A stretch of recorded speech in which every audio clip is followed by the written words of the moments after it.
Les liens forts entre Moscou, Téhéran et Ankara en Syrie tracassent les États-Unis. Le sommet entre Moscou, Téhéran et Ankara contribue-t-il à l'évolution de la situation en Syrie? Sous-entend-il également la création d'un front économique uni visant à résister aux sanctions américaines? Deux experts iraniens sont au micro de Sputnik.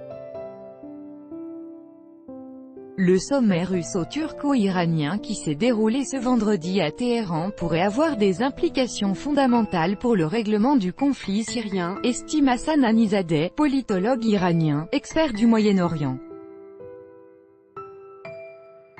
Sans aucun doute, le sommet des dirigeants de la Russie, de la Turquie et de l'Iran est un moment charnière pour prendre des décisions importantes sur la Syrie qui aideront les autorités de ce pays arabe à se libérer le plus vite possible des terroristes qui agissent en Syrie en groupes distincts. Selon lui, ce pays traverse actuellement une période particulière, l'armée syrienne cherchant à mener une opération militaire décisive visant à éliminer les terroristes à Idlib.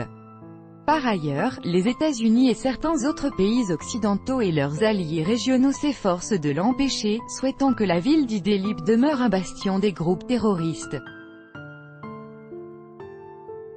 C'est pourquoi il y a des menaces provenant des États-Unis, du Royaume-Uni, de la France et d'Israël à l'encontre de la Syrie. En outre, les États-Unis ont même demandé d'organiser une réunion d'urgence du Conseil de sécurité des Nations Unies pour analyser la situation à Idlib. Pour l'autre interlocuteur de Sputnik, Afif Abedi, membre du groupe de recherche spécialisé sur la région eurasienne au Centre scientifique pour les recherches stratégiques de l'Iran, la rencontre entre les dirigeants de ces trois États est la continuité des négociations qui ont eu lieu à Astana, à Sotchi et à Ankara, ainsi qu'un signal important et inquiétant au front des opposants au règlement pacifique en Syrie.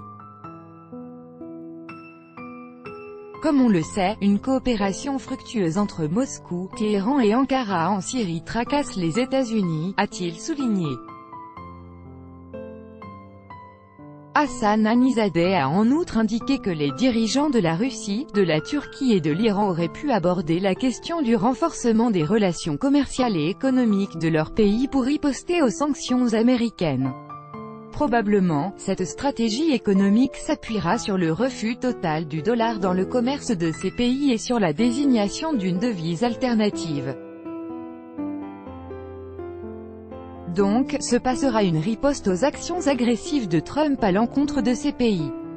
Ainsi, les résultats de ce sommet seront d'une grande importance pour la sécurité de la région.